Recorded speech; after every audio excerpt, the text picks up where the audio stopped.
So what we did in our last study was we took a group of 30 patients with severe periodontal disease, and we provided them with treatment, which consists of scaling and root planing together with a full mouth disinfection. And after having received this training, the patients were divided into two groups, one receiving a placebo and the other group receiving a probiotic. And the patients were asked to use either the placebo or the probiotic for 3 months.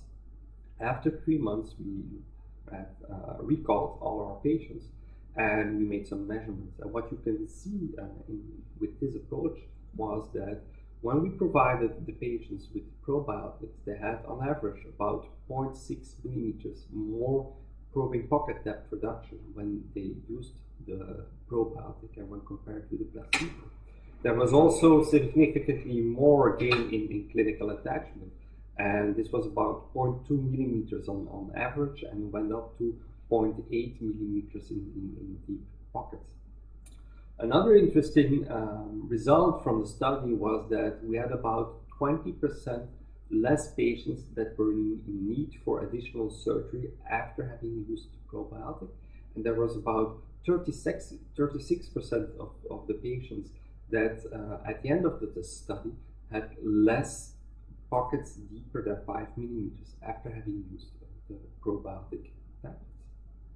And at the end, obviously, and this is confirmed by other studies also, the patients who were using the probiotics had about 50% less gingivitis and about 50% less plaque than patients who were using the placebo. So at the end, these results were for us very interesting and maybe a little bit surprising, I don't know.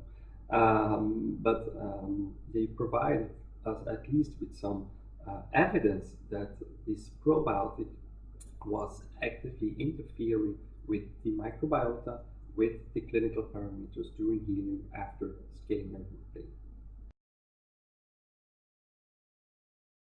These results have for sure changed my ideas about probiotics, that's clear.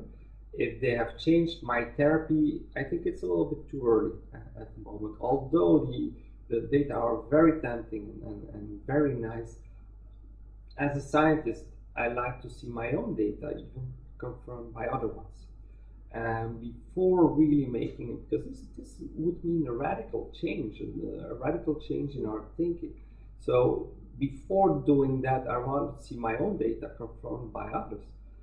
However, on the other side, yes, it changes my approach to those patients where I'm with my back to the wall and I'm not sure what to do anymore, and where I want to use everything what I have in my power to help them.